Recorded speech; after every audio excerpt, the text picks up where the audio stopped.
Ladies and gentlemen, the United States Super Congress on the Bob Tuskin Show with special guest James Evan Pilato. James, the Super Congress, pretty scary stuff, huh? Absolutely. So this idea, it's all in the imagery and the memes. I think sometimes that's so basically Obama gets to be the Jesus to this 12 disciple Super Congress essentially, because I think he's our savior. He's the 13th now. member. He's the man that over the two different sides of the fake political paradigm. I have fortunately already seen discussions about the illegality of this Super Congress. So hopefully folks are already getting ready to file lawsuits and countermeasures. But, that's on so many levels. It's so difficult because we're able to kind of fight on something and maybe make some progress, but they keep coming and wear us down, essentially. So what we're basically talking about, Obama signs debt limit deal after a nasty fight. And yeah, like Hulk Hogan and the Junkyard Dog had a nasty fight. It's all a big show. And this is just seemingly another kind of mirror of the TARP, the original bankster bailout of 2008, in the seamless transition of Bush to Obama and the threats and the banksters and the bailouts. And it was just one kind of smooth operation.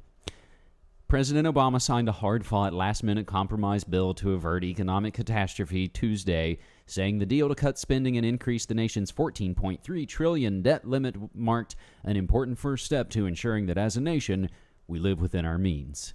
Now, on the left and right, James, of this false left-right paradigm, people are upset about this. On the right, they say, well, this is unconstitutional, even though that's only scratching the surface. That's an understatement. So Judge Napolitano in that clip we played, asked whether or not this could be unconstitutional. He thinks it is. Oh, come on now.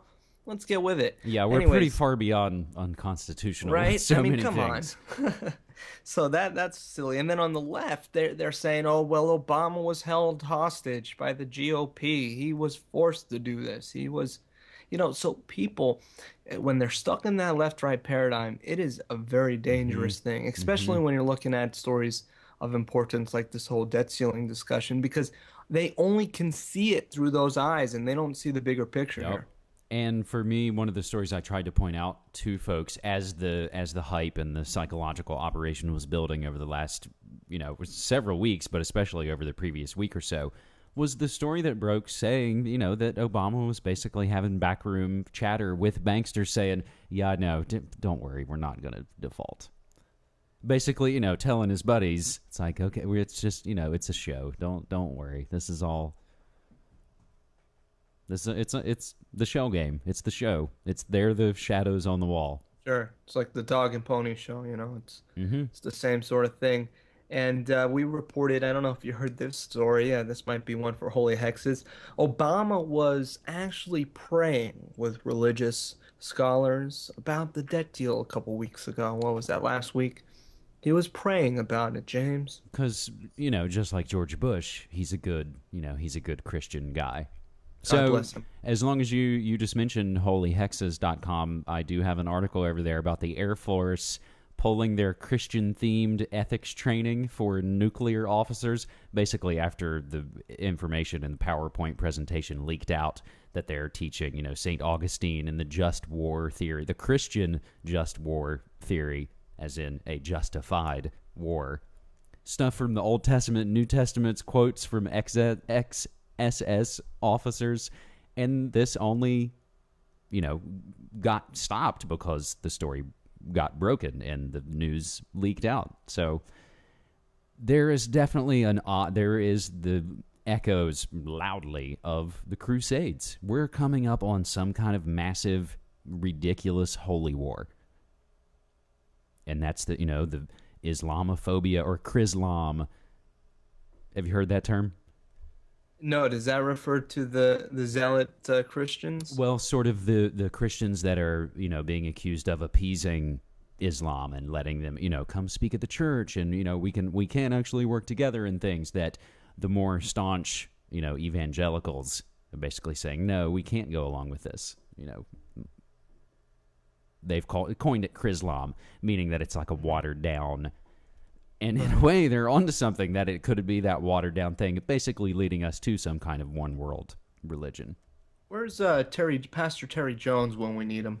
Oh, I'm sure he's ready to pop back up with the anniversary of 9/11. Because if you Yes, recall, it was last year. I would love to see him pop back up because the last time he was in the news distracting millions, we raided his press conference with a giant 9/11 truth sign behind him and had Chris Matthews interrupt the broadcast to point out that the controlled demolition school of thought was present.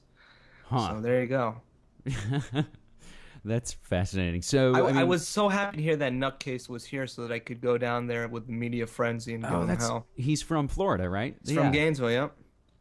Well, at least there's a good punk rock scene there to kind of counterbalance that. Yeah, that we didn't talk about music today, but we'll have to talk about it next time we have you on. Definitely. I'll probably have some musical things to discuss. I'll have probably been to more concerts and even done a little bit of traveling. The next time we talk will be just a few short days before the 10th anniversary of 9/11, so I'm sure we'll have very much to discuss about that.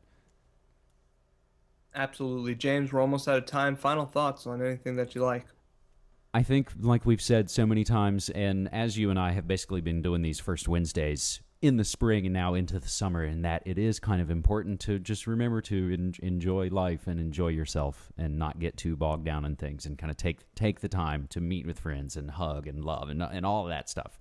It sounds hippy dippy, but it's the honest truth.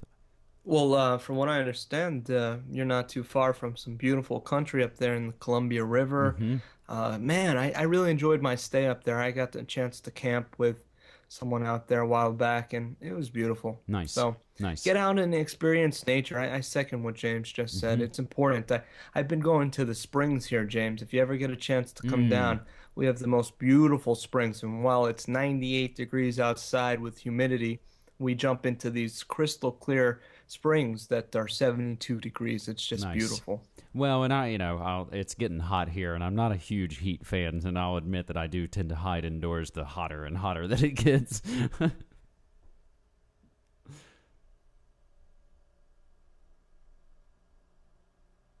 Well, James, there's a lot to talk about that we didn't get to tonight, but as always, thank you so much for coming on the show. I really appreciate it. I appreciate it too, man. It's a pleasure. Thank you. All right, take care.